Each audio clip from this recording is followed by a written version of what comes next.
everybody. It's Josh with Talk About Trek. We are back again to talk about the Count of Monte Cristo, which again is a trek through the human soul, the human psyche, through despair, through joy. Anyway, I'm messing with you. I'm talking about this book because it's fun and it's my channel and I do what I want to, right? Anyway, part 2, the Chateau, the raving prisoner, and the mad one. So the basically Dantes is thrown into the Chateau, right? And as we touched on the last time, he basically is he's losing it at this point, right? I think it's been a good amount of time, and he is getting a little bit crazy. He has threatened his jailer, threatened to kill him with his stool. And this results in Dantes being put into the dungeons. So initially he was kind of just up in the jail level. Now he's taken down to the dungeon level to be put with the other mad prisoner. So the inspector of prisons comes to ask basically, what do you need, Dantes? And Dantes is proclaiming his innocence. Basically he's saying, what I want is to know what I've been charged of and to be accused. And if I am guilty of that crime, then hang me. But I deserve a judge and I deserve to be sentenced, right? And that's basically what he asks. And the inspector is actually, he's kind of like, he's moved by his words, and he agrees to look closer into his file. Now, unfortunately, when he looks closer into the file, he finds that Villefort made a note, he's an avid Bonapartist, needs to be watched at all costs, and that kind of closes the book on Dantes' case. The governor of the prison moves on, and new governor moves in. This guy doesn't even want to bother to learn names, and henceforth you have number 34 and number 27. So Dantes is, we're getting ahead of ourselves. All right. So again, as we discussed before, Dumas does such a wonderful job here of taking Dantes down to the lowest of the low. So, at first he goes through waiting. He's like, this guy is gonna do something for my case, so I'll wait this many weeks, I'll wait this many months. Surely it could only take this long. And then he loses hope. He starts reaching out to God, and then he starts losing hope in that as well. And eventually starts thinking of how he can end it all. He just doesn't want to do it anymore. He can't do this anymore. It's too much for him. So at the depths of his despair, he's like, okay, I got 2 ways of doing this. I can hang myself using a piece of my sheet, or I can starve myself. And as a sailor, he had a natural aversion to hanging. He was like, I don't want to be seen like a pirate hanging on the yardarm, right? So instead, he decides that he's going to go ahead and starve himself. So that very day, I don't know why that's right there. Oh man, we missed this part. Okay. Reverse. Go back to the inspector of prisons, because he also, after he meets with Dantes, this is when you get to meet the Abbé Faria. Such a great character, right? So the Abbey is a joke of the prison. He's a madman who's going to offer the government 5 million francs to be released. Now it's going to be 6 million, now 7 million. Apparently he knows the location of a treasure, and everybody just thinks he's kind of a big joke, right? This is one of my favorite illustrations in this whole thing. Basically, he's like, he makes another final offer to the minister of prisons here, right? And they're just kind of joking with him. They're like, oh yeah, you and your millions. And then he stands up, he pulls his things up, he's like, if you want to accept my gold, I will keep it for myself. And this is a really awesome illustration. Seriously, take a closer look at it sometime when you can. Very well done. I love how you can see this dude over here, the guy with the mustache, right? He's pointing his finger at Abbé Faria. You can see that. And he's joking with this guy. He's like, yeah, this is the nut that I was telling you about, thinking he's got all the money, right? Oh, it is such a well done illustration. I love it. Anyway, again, remember I told you he looks at the notes and he sees that Villefort said, no, don't let this dude out. So anyway, back to where we were. Dantes, he gives up hope and he starts throwing his food out the window. At first with joy, and then as he gets hungrier and hungrier, it becomes harder and harder for him to do. The the jailer's like, what's going wrong with you? And he doesn't even answer. But in the depths of his despair, basically, he hears a scratching noise. And it's like, what is this? It's too normal to be the scratching of like a rat or something like that. It sounds like maybe a workman or perhaps a prisoner working at escape. Whoa, right? Very cool. So this brings him back to life, brings him joy. All of a sudden, the thought of another person to talk to. So he decides, my best course of action will be to knock 3 times, and if he stops working, but then resumes a little bit later, it must be a workman. But if he stops and then something else happens, then it must be the work of a prisoner trying to escape, right? So he decides to see if he can join him, right? So he starts looking around for a way that he can start digging a hole too, kind of, meet him in the middle, basically.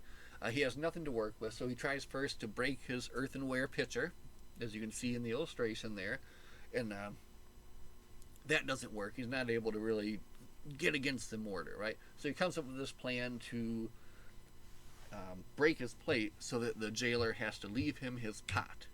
So now he's he broke the pitcher. That didn't really work very well, but now he's got the pot. See, look, these illustrations are awesome. Anyway, here he is with the pot. He's finally able to pry out a piece of the block, and then he's able to finally make contact with the Abbey Feria. Another fantastic illustration. Look at this. He's coming into his cell, and just like Dantes is just like filled with joy. He's like, "Oh my God, thank you!" Just so well done. Anyway, so he meets Abbey Feria. Abbey Feria's not very happy because he thought he was digging his way towards the outer wall, and just a slight miscalculation kind of threw everything off. But now they're together, like they finally have people they can talk, So this is just a joy for Dantes. So again, the depths of despair to joy, and a strange sort of joy, right, too, because you're still in prison, but now you have this person to talk to, right? And Feria is a very learned person, and he agrees to, I love all these illustrations of the two of them. He takes him back to his cell and shows him all of his wonderful things that he's accomplished. And he's only been there for 4 years more than Edmond at this point. But he has already written this whole treatise on the combining Italy. He's got a pen, he's got a knife, he's got tools, all these wonderful things that he's made with his ingenuity. And he tells him that he will, since they really don't have a chance of escaping at this point, since that plan didn't work, he will teach him, So he begins to teach Dantes everything he knows, and he says that within 6 years' time or something, I could teach you the practical, meaning of everything that I know, so that you can start putting that into practice. So, again, one of my favorite parts of the book, too, is just this part where like Edmond is like leveling up, it's just like he's like getting all these additional skills, all this additional learning with like nothing to do but just day after day after day of just sitting there with each other, doing these things. So amazing. However, Abbey Feria is struck with this epileptic seizure, basically. He calls for Edmond, who has to give him his medicine, but he's paralyzed. He will never be able to escape. So he wants to tell Edmond of his treasure, right? So Edmond is like, no, I don't want to hear about this. This is just going to confirm that you're crazy, and I don't want to think that you're crazy. So now we get the story here of the treasure.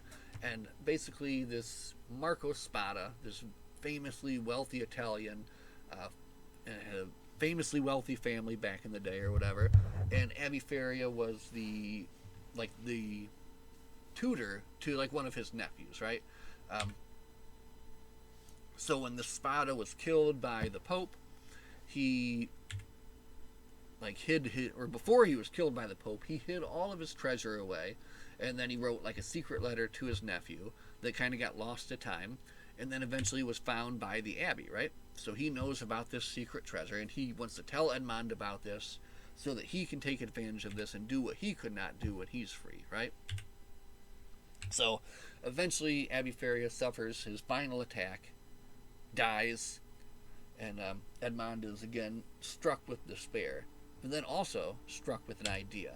So after they confirm that he is indeed dead, Edmond comes back into the room, removes Abby Faria from the sack that he was sewn into, sews himself up into the sack, and then is thrown into the cemetery of the Chateau d'If. And do you know what the cemetery of the Chateau d'If is? The cemetery of the Chateau d'If, my friends, is the sea. So he's thrown into the sea. However, he's able to cut himself out, escape, swim to the nearby island of Tiburon, where he notices a small fishing boat crash and flounder, and all hands lost. He picks up one of their hats, some of the wreckage, and he sees a ship off in the distance, and he decides, well, this is my chance. I'm going to pretend to be one of these lost fishermen. He swims out to the ship, nearly doesn't make it, and is finally pulled in at the last minute by brave Jacopo, right? And this scene here is such a great scene, too. This is him after he's kind of recovered his senses, right? And now, just now, the Chateau d'If is noticing that he's gone. He's not there anymore. So, but he's so calm and cool collected as he sees the cannon fire that the captain of the smuggler ship is just like, well, no, he's fine. And even if he is a prisoner, I've gained such a good hand anyway. But just such a well done scene, and I love that picture. Here's brave Jacopo, of course. And here's Edmond as they reach Leghorn. Finally gets a haircut, finally gets a shave. He looks in the mirror. He can't even recognize himself anymore. This here is the captain of the smuggler ship. And now Edmond has to find a way to get to the island of Monte Cristo. Just so happens that they are going to set a meeting there to meet up with some other smugglers. So what he does is he pretends to fall, and he's like, oh, guys, my back, I can't move. Don't take me, I'm broken. And, you guys go, and you come back for me on the way back. Leave me some food, we'll be fine, right? I'll be fine. So now he is free to search. So he's got the treasure map from Abby Faria. He's memorized it. He follows the footsteps. He finds the stone, basically, that's covering the entryway. Blasts it away. Finds the cave. Finds the farthest corner of the second cavern. And here he starts digging. And again, this is just such a fun part of the book too, where he's just like dazzled. He's like, at first he's like, dude, there's nothing down there. There's nothing down there. The guy already came back. He took all the treasure. It's gone. Don't get your hopes up.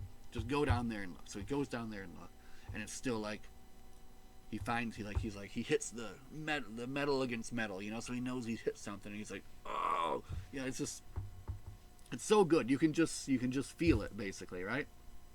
So he digs and he digs, and he finds this breviary, this chest, and this is a great illustration too, because it's perfect because it's divided into 3 parts, just like in the book, right? One part filled with gold coins, one part filled with gold bars, and one part filled with jewels and pearls and things set in beautiful settings, right? Amazing. He's found the treasure. It's a real thing. So what can he do at this part? All he can do, can't take all of it with him. He pockets himself some of the finest diamonds, reburies everything, hides everything like a boss, goes and waits for his friends, and then goes to begin his next part of the mission, right? He goes to he goes to a shipbuilder, basically. Wait, am I getting this out of order here? Yeah, he goes to a shipbuilder, basically, has a ship built, custom built, that's got like its own little treasure department in it, right? So that he can hide everything in there. And then basically makes his way back there eventually, gets all of his treasure. And this is what I call the end of part 2, right? So you have the entrance to the prison, the lowest of the low, and this is the theme of this one. This is the theme, I think, of this. And it's also just a bit of like kind of like childhood fun, you You're getting a prison break. You're getting a treasure hunt. You've got a treasure map. This is all stuff that it's just kind of, it's fun. It is just fun. And again, you're taking from the depths of despair to the very heights of joy. And now Dantes realizes with this money comes power, incredible power, to do whatever he wants to complete his mission, as he sees fit, to reward and to punish, right? And interestingly enough, this scene, I think for me, really, it's the last scene of Edmond Dantes. Because after this, when we next meet him, and when we continually meet him, he's different. He's a different person. He is a changed person. So, anyway, my friends, that's the end of part 2, the Chateau d'If. Join us again soon, hopefully, for part 3, and then we'll just keep plowing on from there. Love this book. Read it yourself if you haven't. And always, live long and prosper. We'll see you guys in the next one.